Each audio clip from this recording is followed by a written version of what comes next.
전후 일본은 평화헌법을 기초로 군사적 행동을 자제하며 국제사회에서 비교적 안정적인 외교 노선을 유지해왔다. 그러나 최근 일본 정치 지형은 뚜렷한 우경화 흐름을 보이고 있으며 군사력 강화와 역사 인식의 변화가 동시에 가속화되고 있다. 이러한 변화는 단순한 정치적 유행이 아니라 국가 정체성과 안보 전략이 근본적으로 재편되고 있음을 보여주는 신호라는 점에서 더욱 주목된다.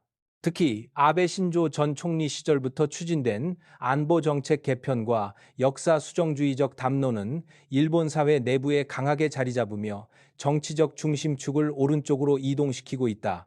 이 흐름을 계승하고 더욱 과감하게 밀어붙이는 인물이 바로 다카이치 사나에이다. 다카이치는 일본 최초의 여성 총리를 목표로 정계 한복판에 올라선 인물로 강경한 보수 노선과 주체적 안보 정책을 앞세워 정치적 영향력을 넓혀왔다.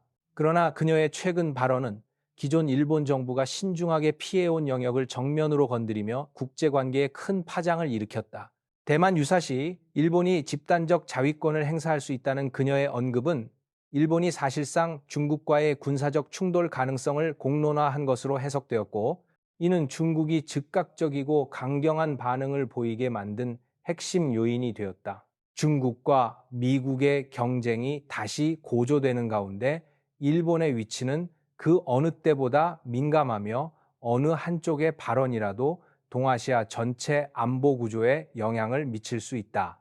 이러한 상황에서 다카이치의 발언은 일본 내부의 우경화 흐름이 단순한 국내 정치 문제가 아니라 국제 질서 전반에 영향을 미치는 전략적 요인으로 확장되고 있음을 보여준다. 이 사암이나 일본 우경화의 뿌리와 역사 수정주의의 흐름, 일본의 우경화는 갑작스럽게 나타난 현상이 아니라 전후 정치 구조와 보수 세력의 연속적 흐름 속에서 형성된 결과이다.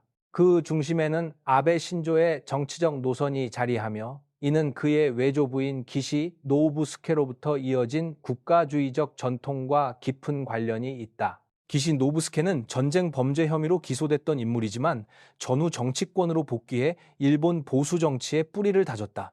이러한 배경은 아베 가게가 일본의 전통적 국가 정체성과 전쟁 책임 문제를 바라보는 관점에 깊숙이 스며들어 있으며 아베 신조가 국가 정상화를 내세워 추진한 정책 방향의 사상적 토대가 되었다. 그의 집권기 동안 일본 사회에서는 전쟁 책임을 축소하거나 정당화하는 주장이 점차 힘을 얻기 시작했다.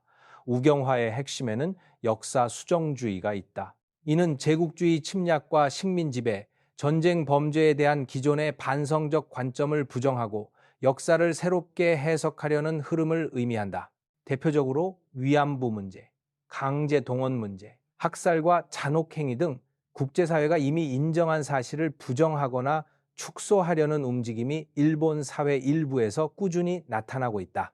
이러한 입장은 일본이 전후 체제로부터 벗어나야 한다는 주장과 맞물리며 보수층 결집의 중심 역할을 해왔다.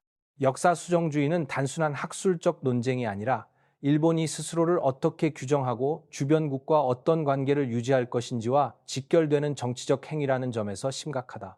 평화헌법은 일본 우경화를 제약하는 가장 중요한 장치였지만 보수 정치인들은 이를 굴레로 인식하며 서서히 그 한계를 넓혀왔다. 평화헌법은 전쟁과 무력 행사를 영원히 포기한다는 원칙을 담고 있으나 안보 환경 변화를 명분으로 해석의 여지를 확대하고 군사적 역할을 강화하는 방향으로 제도가 변화해왔다. 특히 자위대의 정체성이 군대인지 아닌지를 둘러싼 논쟁 속에서 보수 세력은 자위대의 활동 범위를 확대하려 시도했고 이는 일본 사회 내부에 커다란 논란을 일으켜왔다. 그 결과 일본은 외형적으로는 평화를 표방하면서도 실질적으로는 군사적 활동을 확대해 나가는 이중적 구조를 갖게 되었다. 오늘날 일본의 우경화는 단순한 이념적 경향이 아니라 국가 정체성과 안보 전략에 대한 근본적 재구성을 의미한다. 역사 수정주의와 평화 헌법 해석의 변화가 결합되면서 일본은 더 적극적으로 군사적 역할을 수행하려는 방향으로 나아가고 있으며 이러한 움직임이 주변국과의 긴장을 심화시키고 국제 정세의 불안 요소로 작용하고 있다. 3. 2015년 안보법제와 집단적 자위권의 위험성. 2015년에 제정된 안보법제는 일본의 안보 정책에 근본적 변화를 가져온 전환점이었다. 이 법제는 평화헌법이 명시한 전쟁 포기 원칙과 자위대의 활동 범위에 대한 기존 해석을 확장함으로써 일본이 국제 분쟁에 개입할 수 있는 여지를 대폭 넓혔다. 특히 이 법제의 핵심인 집단적 자위권 인정은 일본이 직접 공격받지 않더라도 동맹국이 위협받는 상황에서 무력 행동을 취할 수 있도록 허용한 조치였다. 이는 일본이 전후 유지해온 철저한 방어적 안보 정책에서 벗어나 사실상 군사적 역할 확대를 용인했다는 점에서 일본 사회와 주변국에게 큰 충격을 주었다. 집단적 자위권은 일본 내부에서도 크게 논란이 되었으며 당시에도 국민의 절반 이상이 반대 의사를 표했다. 이는 일본 사회가 전쟁의 참혹함을 경험한 세대의 기억을 이어받아 군사적 행동에 매우 신중한 태도를 유지하고 있었기 때문이다. 그럼에도 보수 정권은 안보 환경 변화, 특히 주변국의 군사력 증강을 명분으로 제도 개편을 강행했다. 문제는 집단적 자위권이 어디까지 허용되는지 명확한 기준이 없다는 데 있다.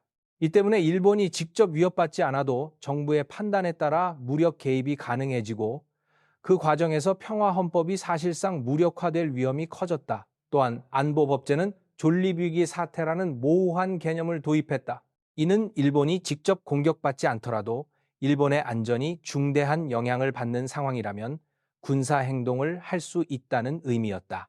이 해석은 일본의 안보 활동을 국내 방어 범위에서 벗어나 국제적 분쟁에까지 확대할 여지를 만들었다. 결국 안보법제는 일본이 평화국가로서 지켜온 원칙을 점진적으로 해체하는 첫걸음이 되었고, 이러한 흐름은 주변국의 일본의 군사적 부활이라는 우려를 불러일으켰다. 이처럼 2015년 안보법제는 단순한 법적 정비가 아니라 일본의 전후 체제 자체를 재구성하는 정치적 선택이었다. 특히 집단적 자위권은 일본이 전쟁에 휘말릴 가능성을 높임으로써 국제 정세의 불안 요소로 작용하고 있으며 일본 사회 내부에서도 민주주의 절차와 헌법 해석의 정당성에 대한 문제를 제기하고 있다. 4. 다카이치 바론의 등장, 대만 유사시 일본 참전 가능의 의미. 2015년 안보법제를 통해 집단적 자위권의 문이 열렸지만 일본 정부는 그동안 이 권한을 실제 군사 행동으로 연결하겠다는 의지를 공개적으로 드러내는 데 매우 신중했다. 일본이 직접 공격받지 않은 상황에서 무력 개입을 언급하는 것은 주변국의 강한 반발을 불러올 수 있고 일본 내부에서도 평화 헌법 정신을 훼손한다는 비판이 일어날 수 있기 때문이다.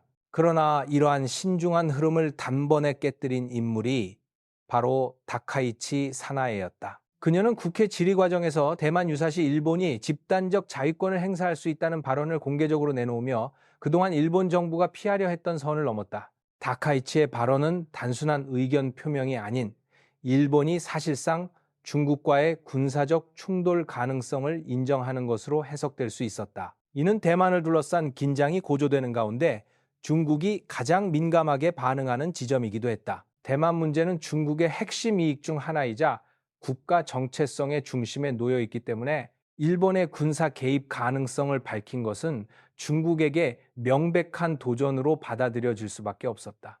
기존 일본 정부는 이 문제에 대해 조심스럽게 접근하며 상황을 종합적으로 판단한다는 모호한 표현으로 일관해 왔지만 다카이치는 이러한 외교적 완충 장치를 단숨에 제거한 셈이 되었다.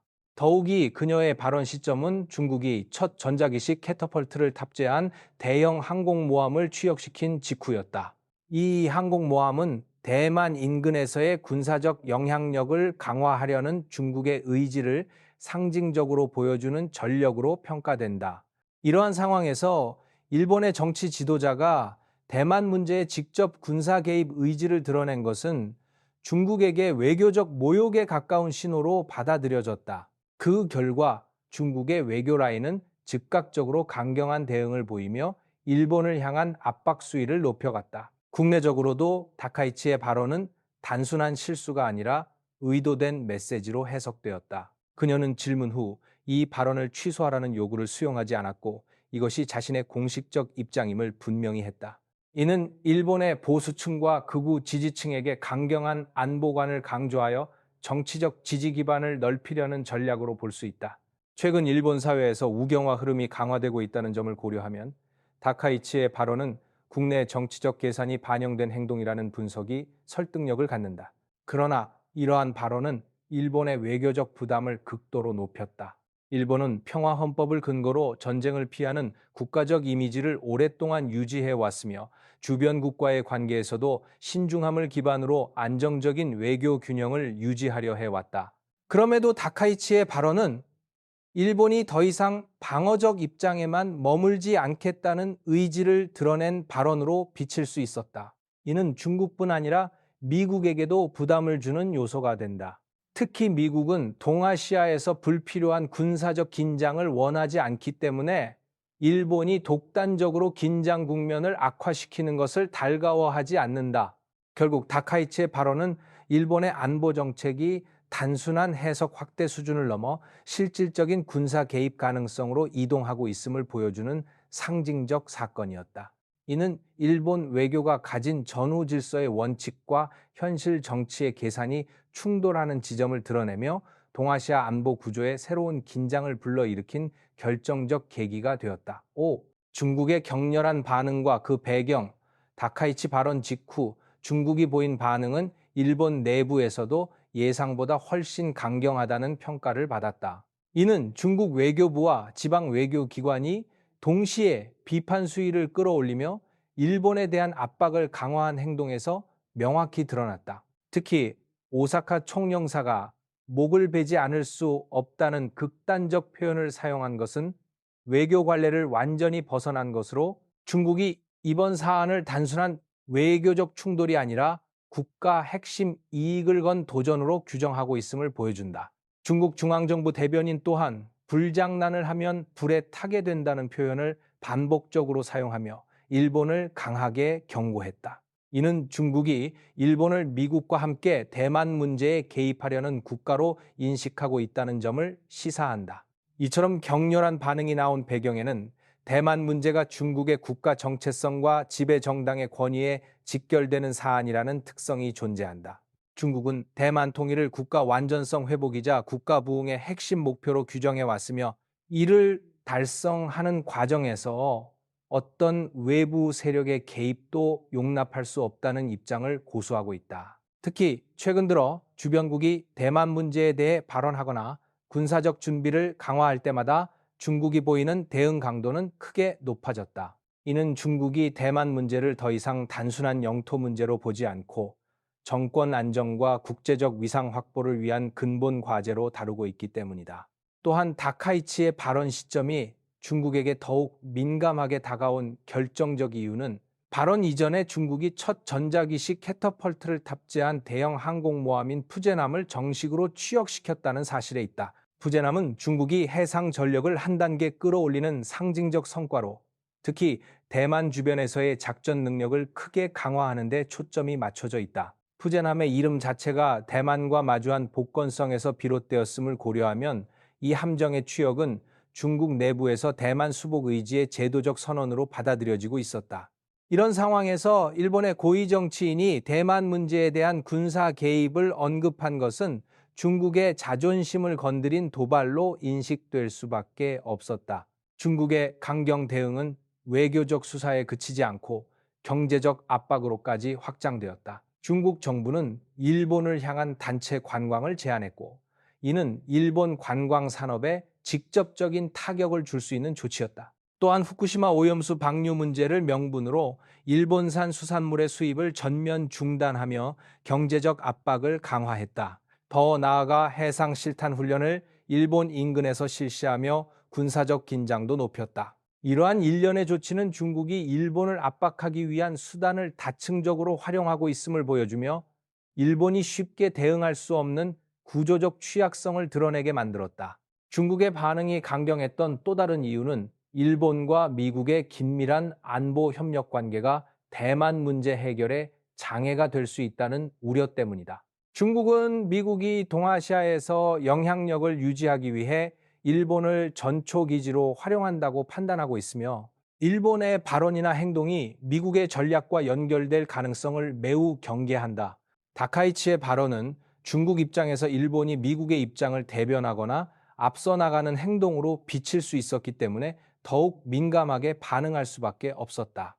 결국 중국의 격렬한 반응은 단순한 감정적 대응이 아니라 대만 문제를 중심으로 한 국가 전략적 목표와 정권 안정이라는 구조적 조건에서 비롯된 필연적 결과였다. 일본이 대만 문제에 개입할 가능성을 시사한 것은 중국이 용납할 수 없는 선을 넘은 것이었고, 이는 향후 중국이 일본에 대한 압박을 지속하거나 더욱 강화할 가능성이 크다는 점을 보여준다. 6.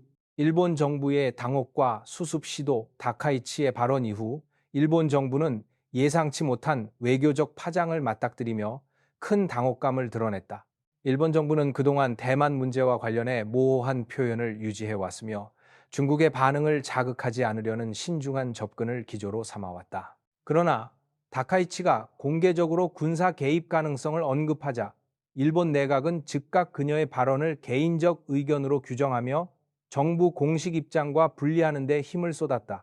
이는 일본 정부가 이미 설정해둔 외교적 균형을 유지하기 위해 고육지책을 선택한 것으로 평가되었다. 발언의 파장이 커지자 일본 외무성은 서둘러 중국의 외교 당국자를 파견해 상황 진정을 시도했다. 외무성 국장은 중국 측의 일본 정부의 기존 입장이 변함없다는 점을 강조하며, 다카이치의 발언이 일본 전체의 의도를 대변하는 것이 아니라는 점을 거듭 설명해야 했다.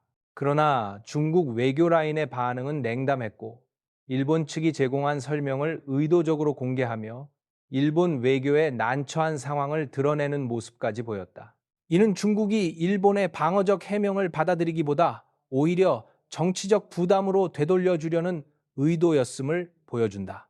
일본 정부 내부에서도 이번 사태는 큰 부담으로 작용했다. 다카이치가 총리 후보군으로 거론되는 인물이라는 점에서 그녀와의 갈등을 명확히 드러내기도 어렵고, 그렇다고 발언을 그대로 두기에도 외교적 리스크가 컸다. 내각은 국내 정치적 균형을 유지하면서도 중국과의 관계 악화를 최소화해야 하는 이중의 압박 속에서 조심스러운 대응을 이어갈 수밖에 없었다. 그러나 이미 다카이치의 발언은 일본 외교의 신중한 기조를 흔들어 놓았고, 일본이 의도하지 않은 갈등 국면에 휘말리는 결과를 초래했다. 결국 일본 정부의 수습 시도는 외교적 혼란을 봉합하기에는 역부족이었다.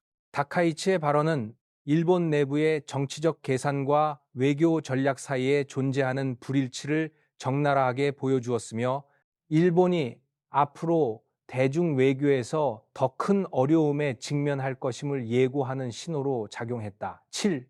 다카이치의 정치적 계산. 국내 지지율 상승을 위한 전략. 다카이치의 발언은 단순한 외교적 실수라기보다 국내 정치 지형을 정확히 계산한 결과라는 분석이 설득력을 얻고 있다. 일본 사회는 아베 정권 이후 우경화 흐름이 뚜렷해졌고, 안보 문제에 강경한 태도를 보이는 정치인일수록 대중적 주목을 받는 경향이 강화되었다. 이러한 분위기 속에서 다카이치는 보수층의 지지를 결집하기 위해 더욱 선명한 안보 노선을 선택했고, 대만 문제에 대한 강한 발언은 이를 상징적으로 드러낸 사건이었다. 이는 기존의 신중한 외교 방식을 벗어난 것이지만, 그녀가 추구하는 정치적 목적에는 오히려 부합하는 선택이었다. 특히 일본 내에서는 참정당과 같은 극우 성향의 정당이 예상보다 큰 영향력을 얻고 있으며, 정치 담론 자체가 우측으로 이동하는 현상이 지속되고 있다.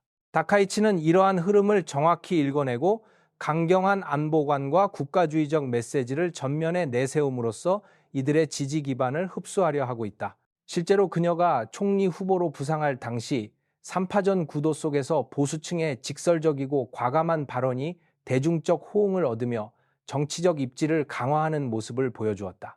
이러한 현실은 다카이치에게 강경 노선을 유지해야 한다는 압박과 동시에 유혹으로 작용하고 있다.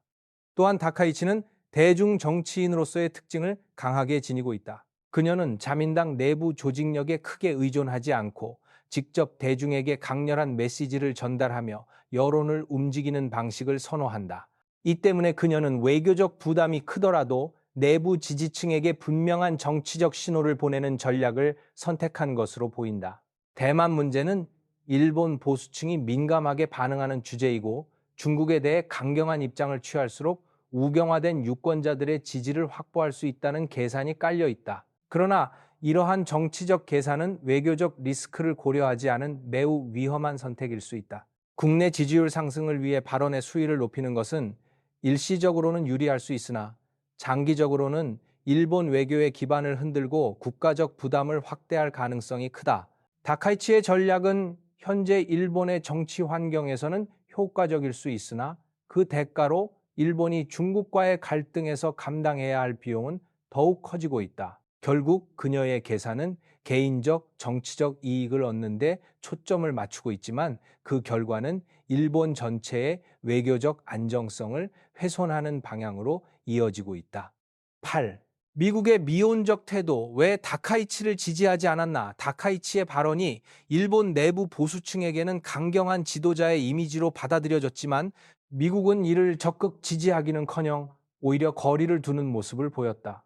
이는 미국이 동아시아 정세를 바라보는 시각이 일본 보수 정치인들의 인식과 다르기 때문이다. 미국은 중국과의 전략 경쟁을 이어가고 있지만 동시에 불필요한 군사적 충돌을 피하고자 하는 현실적 고려를 강하게 갖고 있다. 특히 대만 문제는 미국에게도 민감한 사안이지만 일본이 먼저 군사 개입을 언급하는 상황은 미국의 전략적 계산과 어긋나는 측면이 있다. 다카이치의 발언이 미국의 기대와 다르게 받아들여진 이유는 미국이 동아시아에서의 긴장 고조를 원치 않는 시기적 배경과도 관련이 깊다. 국내 정치적으로도 미국은 경제 문제와 사회적 갈등 등 내부 현안을 우선적으로 해결해야 하는 상황에 놓여 있다. 이런 가운데 동맹국이 예측 불가능한 행동을 통해 지역 정세를 흔드는 것은 미국 입장에서 부담이 될 수밖에 없다. 그 때문에 미국은 일본의 강경 발언에 동조하기보다 차분한 입장을 유지하며 불필요한 확전을 막으려는 태도를 선택했다.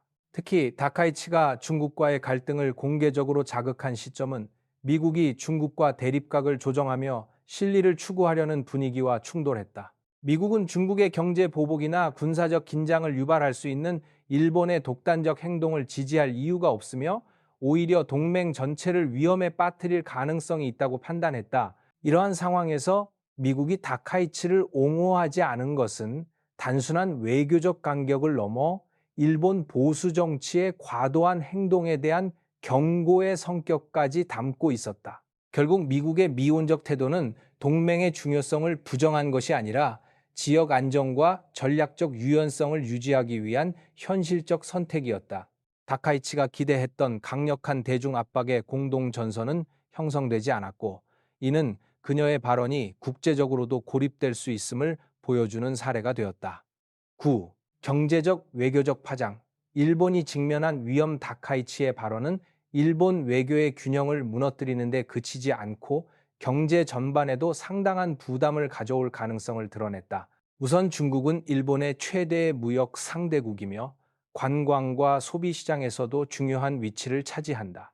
이러한 상황에서 중국이 단체 관광 제한, 수산물 수입 금지, 특정 산업에 대한 규제 강화 등 경제적 압박 카드를 꺼내들자 일본은 즉각적인 충격을 피할 수 없었다. 특히 관광산업과 수산업은 중국의 조치에 취약한 구조를 가지고 있어 중국의 반응이 장기화될수록 일본 지역 경제가 직접적인 타격을 받을 수 있다. 또한 중국이 반간첩법을 근거로 일본인을 체포하거나 기업 활동을 제약하는 조치를 취할 가능성 역시 일본 정부에 큰 부담으로 작용한다. 일본 기업 다수가 중국의 생산 기반을 두고 있는 만큼 인적, 제도적 위험이 커질 경우 기업들의 대중 의존도 축소가 불가피해지고 이는 일본 경제의 구조적 흔들림으로 이어질 수 있다. 일본 정부가 대응하기 어려운 점은 이러한 조치가 국제 규범의 경계를 교묘하게 활용하면서 이루어지기 때문에 맞대응이 쉽지 않다는 데 있다. 외교적으로도 일본은 난처한 상황에 몰렸다. 대중관계가 악화될수록 일본은 외교적 자율성을 잃고 미국에 더욱 의존할 수밖에 없는 구조로 밀려난다. 그러나 미국 또한 동아시아 긴장 고조를 꺼리는 상황이기 때문에 일본의 강경책은 오히려 미국과의 의견 충돌을 낳을 위험을 안고 있다. 결국 일본은 중국과의 관계는 악화되고 미국과의 조율도 쉽지 않은 복잡한 외교적 난관을 동시에 맞이하게 된 셈이다.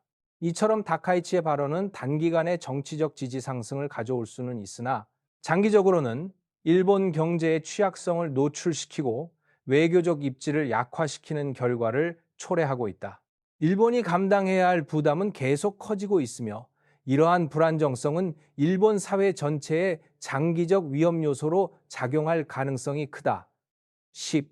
한국 관련 사례 블랙이글스 사건과 일본에 계산된 외교 압박 다카이치의 정치적 노선과 대외적 태도는 한국과의 관계에서도 분명하게 드러났다. 대표적인 사례가 바로 블랙이글스 비행단의 두바이 항공쇼 참가 무산 사건이다. 블랙이글스는 장거리 비행을 위해 오키나와에서 중간 급유를 받기로 이미 양국 간의 실무 조율을 마친 상태였다. 그러나 일본 측은 투발적으로 급유 허가를 취소했고 그 이후로 블랙이글스가 독도 상공에서 훈련을 실시했다는 점을 문제 삼았다. 일본이 독도를 자국 영토라고 주장하는 기존 입장을 앞세워 급유 제공을 거부한 것은 단순한 절차상의 문제가 아니라 정치적 의도를 가진 압박으로 해석되었다. 이러한 조치는 시점 또한 중요했다. 다카이치는 중국과의 회담에서 강경한 발언을 이어간 직후였고 일본 국내에서는 우경화 분위기가 강화되고 있었다. 블랙이글스 급유 거부는 한국을 직접 겨냥한 행동이면서 동시에 자국 보수층에게 강경한 외교 이미지를 부각시키는 효과를 노린 것으로 보인다. 일본이 독도 문제를 외교적 카드로 활용하는 방식은 이전에도 있었지만 이번 사례는 국제 행사 참가를 차단하는 방식으로 외교적 압박을 가했다는 점에서 더욱 계산된 행동이었다. 한국 정부는 즉각적으로 대응하며 일본에 파견하기로 한 군악대 참가를 취소하고 한일 간 계획된 일부 군사 협력을 보류하는 조치를 취했다. 이는 한국이 단순한 유감 표명에 머무르지 않고 실제 행동을 통해 일본의 조치에 대항했다는 점에서 의미가 있었다. 그러나 두 나라 간의 군사 협력이 다시 흔들리게 되면서 동북아 전체 안보 협력 체제에도 미묘한 불협화음이 발생했다. 블랙이글스 사건은 다카이치의 정치적 성향이 한국과의 외교에서도 영향을 미치고 있음을 보여주는 상징적 사례였다. 그녀는 국내 지지층을 공고히 하기 위해 주변국과의 갈등을 감수하는 전략을 선택했으며 이는 일본의 외교적 신뢰성을 떨어뜨릴 뿐 아니라 지역 협력의 안정성에도 부정적 영향을 미치고 있다. 결국 이 사건은 다카이치의 정치적 계산이 일본뿐 아니라 한국, 나아가 동아시아 안보 환경 전반에 부담을 가하는 방향으로 작동하고 있음을 다시 한번 확인시켜 주었다. 10일 다카이치의 계산된 실수가 불러올 미래. 다카이치의 발언은 단순한 외교적 실언이 아니라 치밀한 정치적 계산 속에서 나온 움직임이었다.